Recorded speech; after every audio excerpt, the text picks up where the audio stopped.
প্রতিমা যেসব বানানো শুরু করেন সেই সময় না আপনারা বুঝতে পারেন না কিসের জন্য এটা বানাচ্ছেন। না সাপ্লিমেন্টেও আমি বলছি যে আমি বুড়া, আমি সাপ্লিমেন্ট মনে থাকবো না, আমি এই একটার উত্তর দিয়ে নেবো, তা নাহলে আমি আর উত্তরই দেবো না। রোহিঙ্গা ওখানে কিন্তু একটা প্রচুর হচ্ছে যে আমাদের এই মাদক তো সবচেয়ে বড় সমস্যা। মাদক আসে বা মাদকের পরিবর্তে আমাদের এখান থেকে অনেক সময় চাউল, সার এগুলিও চলে যাচ্ছে এবং অন্যান্য সামগ্রীও চলে যায়, ঔষধ টৌষধ তো যাচ্ছেই। এটারে কিভাবে রোধ করা যায়? এই ইসের ক্ষেত্রে দেখা গেছে যে সারের ক্ষেত্রে আপনার এটা শুধু ওই কক্সবাজার বা চিটাগাঙে থেকে না, এডিবিয়ানে যে বরগুনা, পটুয়াখালী, ভোলা এইসব এলাকা থেকেও কিন্তু চাউল এবং সার চলে যায়। এই জন্য আমরা স্পেশালি যেহেতু এটা সাগর দেওয়া যায়, নেভি এবং কোস্টগার্ডকে আমরা ইনস্ট্রাকশন দিছি এটা যেন যেইভাবে হোক এটা বন্ধ করতে হবে। আর আমাদের থেকে যায় এই সব জিনিস, আর আসে হলো মাদক, যেটা নিয়ে কোনো নেই, যেটা ক্ষতি ছাড়া ওইটার কোনো লাভই নেই, শুধু ক্ষতি আর ক্ষতি। এটারে কিভাবে বন্ধ করা যায় এটা।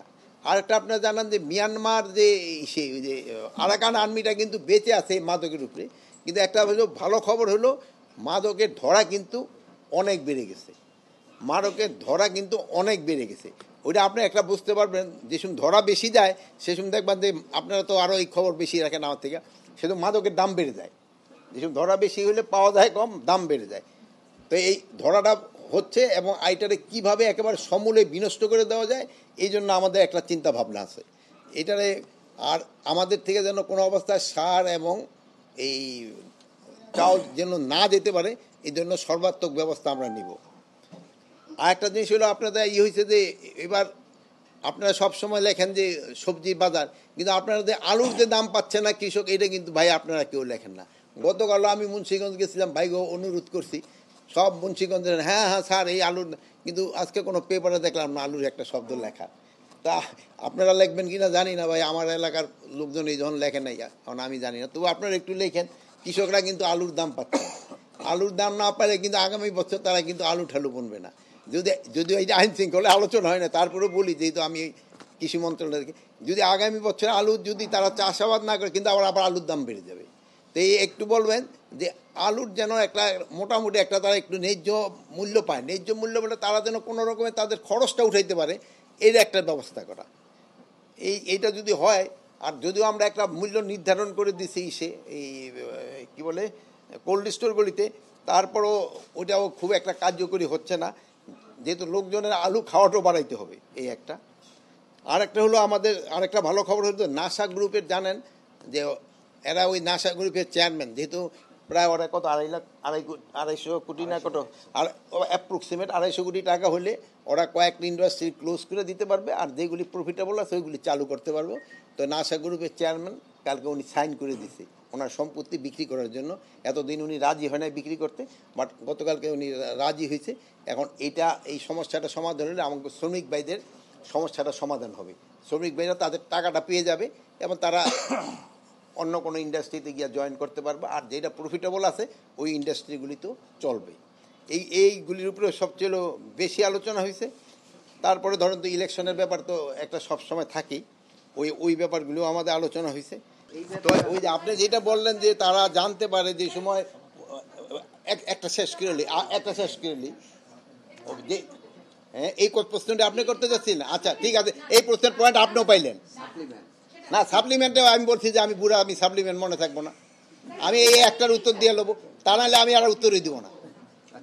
ওই যে যেটা বললেন উনি কি বলছে, এই তো বুঝলেন, যখন প্রতিমা ভাঙচুর হয় বাংলাদেশে তখন বোঝা যায় যে দুর্গাপূজা আসন্ন, এতে আমরা বুঝি, এছাড়া বুঝতে পারি। তো ওনাদের আপনি এটা জিজ্ঞেস করলেন না যে প্রতিমা যেসব বানানো শুরু করেন সেই সময় না আপনারা বুঝতে পারেন না কিসের জন্য এটা বানাচ্ছেন, যে পূজা যে শুরু হয়ে গেছে এটা তো প্রতিমা বানানোর সময় ওনার বোঝা যাওয়ার কথা, ভাঙার সময় কিভাবে বুঝলো এটা আমার মনে হয় ওনারা কোথা এইভাবে বলে নাই। আর হলো কি হবে, এটা তো পঞ্জিকার লেখাই থাকে এটা কোন সময় হবে।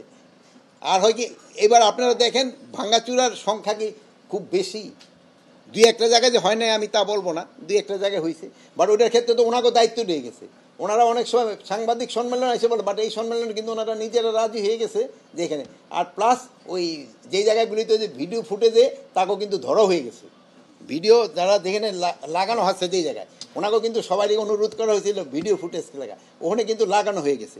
এখন হলো কি আমাদের অনেক সময় আছে যে তাকে সম্মান রেখে আমি বলছি, অনেক সময় আমিও গতকালকেও আমি 2টা পূজা মণ্ডপ পরিদর্শনে গেছিলাম।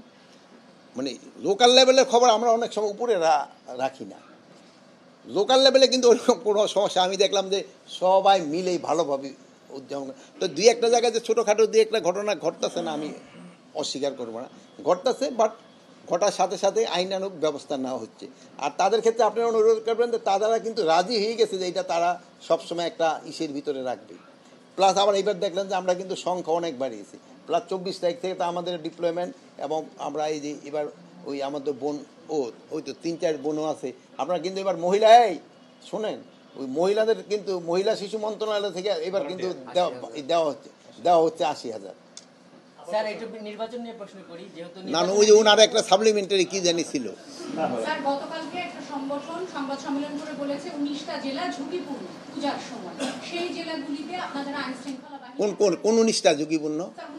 সরি 29টা জেলা। কোন 29টা? স্যার সেটা আমি আপনাকে আচ্ছা ওই লিস্টটা দিলে আমরা ওই ব্যবস্থা নিব। হ্যাঁ আমার কাছে তো এই তথ্য দেয় নাই। 19-এর ওপর আছে, বাট আমাদের কাছে যেই কটা ওই ঝুঁকিপূর্ণ আমরা তো ইসের আগে বলি। আমাদের শোনা বাংলাদেশে সব জায়গার জন্যই এবার পূজা নির্বিঘ্নে হবে, কোনো জায়গায় কোনো ওরকম ঝুঁকিপূর্ণ নাই।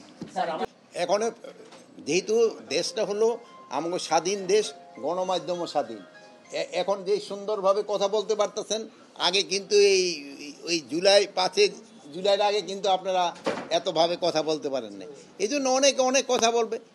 আর প্লাস আপনাদেরকে আমরা বলতে পারি নির্বাচনটা খুব শান্তিপূর্ণভাবে এবং উৎসব মুখর হবে। এখন অনেকেই অনেক কথা বলবে, তারপরে তাদের ওই একটা সলিউশনের ভিতরে আসবে।